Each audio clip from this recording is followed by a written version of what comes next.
Hello everyone, मैं शेखर मधु का स्वागत करता हूं आप सभी का आज के हमारे the Hindu newspaper reading session में। फ्रेंड्स, आज का आर्टिकल आपके लिए बहुत ज़्यादा इम्पोर्टेंट होने वाला है। बहुत ही खास ये आर्टिकल है क्योंकि इस आर्टिकल में काफ़ी अच्छे लेवल की वोकैबुलरी दी गई है जो आपके एग्ज़ाम के पॉइंट ऑफ व्यू से आपकी स्पीकिंग के लिए काफ़ी बेनिफिट हो सकती है। तो आप अपने साथ में एक नोटबुक लें और एक पेन लें जिससे आप साथ ही साथ सभी वोकैबुलरीज को लिखते हुए चले।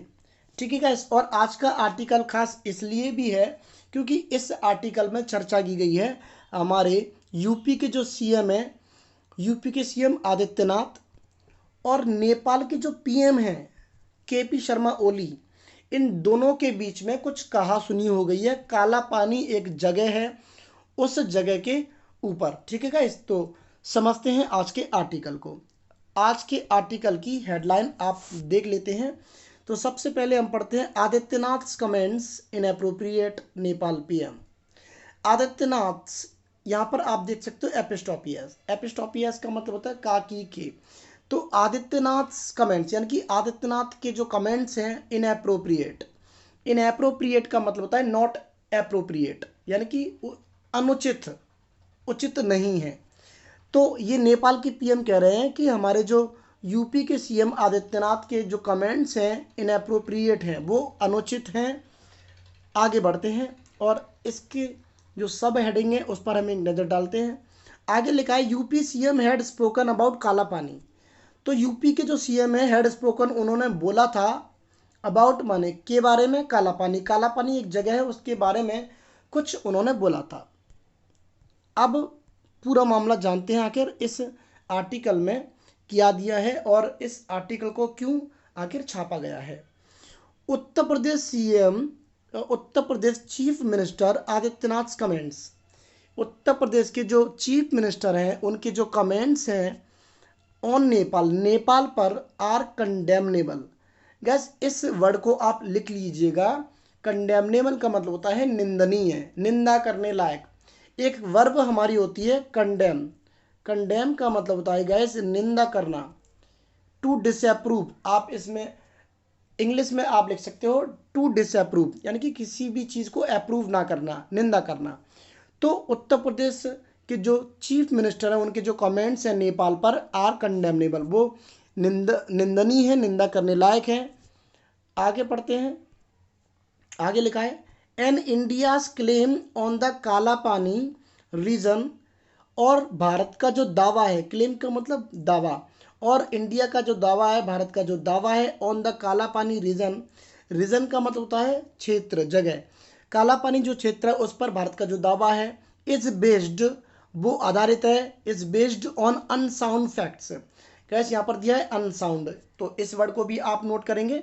अनसाउंड का मतलब होता है अनरीजनेबल, जिसमें कोई तर्क ना हो, बिना तर्क वाली कोई बात अगर हम कहते हैं तो उसको हम बोलते हैं अनसाउंड। तो ऐसा कहा जा रहा है कि भारत का जो दावा है काला पानी जगह पर इज बेस्ड ऑन, वो आधारित है ऑन अनसाउंड फैक्ट्स, यानी कि बिना तर्क वाले फैक्ट्स पर वो आधारित है। Prime minister KP Sharma Oli said on Wednesday. ये सारी बातें जो नेपाल के पीएम केपी शर्मा हैं उन्होंने कही है बुधवार को in the house of representatives. और जो एक हाउस है उनका रिप्रेजेंटेटिव्स जहाँ पर बैठते हैं, जितने भी नेता लीडर्स वहाँ पर बैठते हैं, उस हाउस में ये सारी बातें उन्होंने बोली है। रिप्रेजेंटेटिव सब कहते हैं हमारे नेताओं को, क्योंकि वो पब्लिक को रिप्रेजेंट करते हैं, पब्लिक के वो रिप्रेजेंटेटिव्स होते हैं। ठीक है गाइस, तो रिप्रेजेंटेटिव्स वो होता है जो किसी का प्रतिनिधित्व करता है, जो हमारा प्रतिनिधि होता है। जैसे कि आप गांव में रहते हैं तो आप एक प्रधान चुनते हैं, तो प्रधान आपका रिप्रेजेंटेटिव कहला जाएगा। तो ये सारी बातें एक हाउस में कही है, जो हाउस किसका था, रिप्रेजेंटेटिव्स का। ठीक है गाइस, आगे चलते हैं। द लोअर हाउस, जिसको लोअर हाउस के नाम से भी जानते हैं, ऑफ नेपाल्स पार्लियामेंट, यानी कि नेपाल का, नेपाल की जो पार्लियामेंट है, नेपाल का जो संसद है, द लोअर हाउस जिसको हम कहते हैं, उस हाउस में ये सारी बातें, जहाँ पर रिप्रेजेंटेटिव्स बैठते हैं, वहाँ पर ये सारी बातें कही हैं केपी शर्मा जो नेपाल के पीएम हैं उन्होंने। आगे बढ़ते हैं। आगे क्या दिया है फ्रेंड्स, पढ़ते हैं। Chief minister of Uttar Pradesh Adityanath ji has said certain things about Nepal. अब आगे क्या लिखा है गाइस कि chief minister of Uttar Pradesh Adityanath ji, Uttar Pradesh के जो चीफ मिनिस्टर मुख्यमंत्री जो है आदित्यनाथ जी, हैज सेड उन्होंने कहा है, सर्टेन थिंग्स, सर्टेन का मतलब होता है पर्टिकुलर, कुछ खास बातें, कुछ खास चीज़ें उन्होंने कही है नेपाल के बारे में। सर्टेन का आप मतलब लिख लीजिएगा पर्टिकुलर, खास। आगे चलते हैं। हिज कमेंट्स और हिज कमेंट्स आर इनएप्रोप्रिएट। उनकी जो कमेंट्स है, योगी आदित्यनाथ की जो कमेंट्स है, आर इनएप्रोप्रिएट, वो अनुचित है, एंड नॉट लेजिटिमेट, और वो बिल्कुल भी लेजिटिमेट नहीं है, लीगल नहीं है, रीजनेबल नहीं है। लेजिटिमेट का मतलब आप लिख लेना fair, reasonable, fair and reasonable, ठीक है गाइस। तो बिल्कुल भी वो रीजनेबल नहीं है, उनमें कोई तर्क नहीं है, ऐसा कहा जा रहा है। आगे चलते हैं। He is not in a decision making capacity in the central government of India. अब आगे क्या कहा जा रहा है कि he is not in a decision making capacity, वो एक ऐसी कैपेसिटी नहीं है, वह एक ऐसी कैपेसिटी नहीं है जो भारत की केंद्र सरकार में डिसीजन मेकिंग पावर जिनकी हो, जो डिसीजन ले सके हर चीज़ का। आदित्यनाथ जी कोई ऐसी पावर नहीं है, एक ऐसी कैपेसिटी नहीं है, ऐसा कहा जा रहा है। आगे चलते हैं। His comments are in the capacity of a chief minister. अब गाइस आप समझ सकते हो क्या कहा जा रहा है कि उनके जो कमेंट्स हैं वो सिर्फ एक चीफ मिनिस्टर की हद तक हैं, उनकी जो सिर्फ कैपेसिटी है वो एक चीफ मिनिस्टर की हैसियत के अनुसार ही कमेंट्स कर सकते हैं। And these should not have been made, और ये जो कमेंट्स उन्होंने किए हैं उनको नहीं करना चाहिए था, ठीक है गाइस।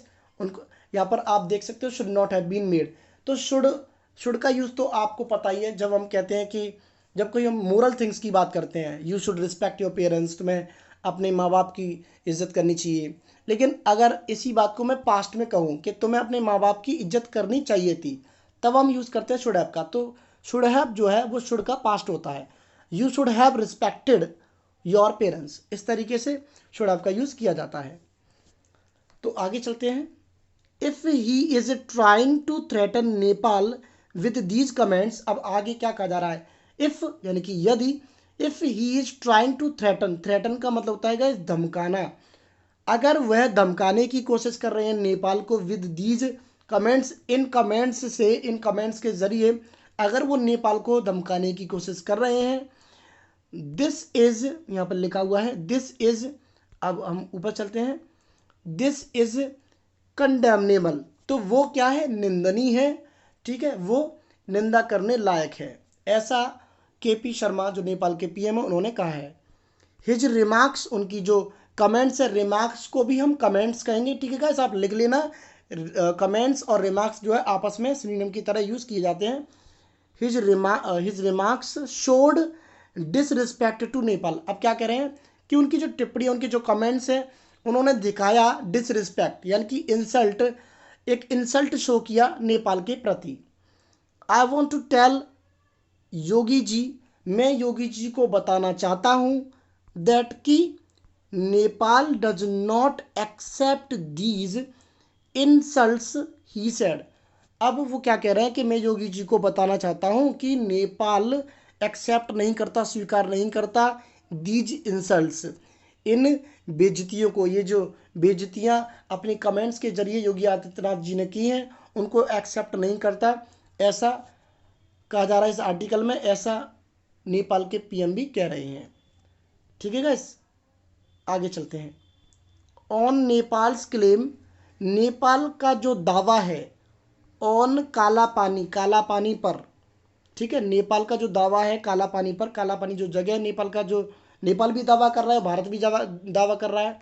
तो यहाँ पर अब बात कर रहे हैं कि नेपाल का जो दावा है काला पानी पर, mister Adityanath said last week, उस मामले में मिस्टर आदित्यनाथ जी ने कहा था लास्ट वीक, पिछले हफ्ते को उन्होंने कहा था, before deciding political boundary, before deciding यानी कि डिसाइड करने से पहले पॉलिटिकल बाउंड्री यानी कि जो पॉलिटिकल जो राजनीतिक बाउंड्रीज है, राजनीतिक जो लिमिट है, उनको डिसाइड करने से पहले नेपाल शुड थिंक, नेपाल को सोचना चाहिए, ऑफ द लॉन्ग, यहाँ पर लिखा हुआ of the long term consequences.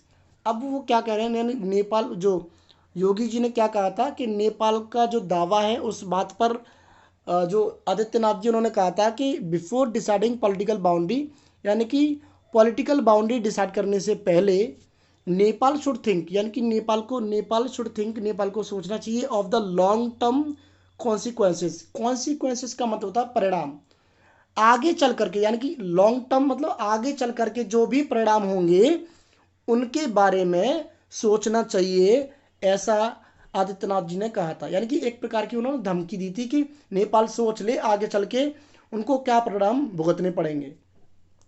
And it should also remember, और इट जो यहाँ पर यूज़ किया है वो नेपाल के लिए यूज़ किया है।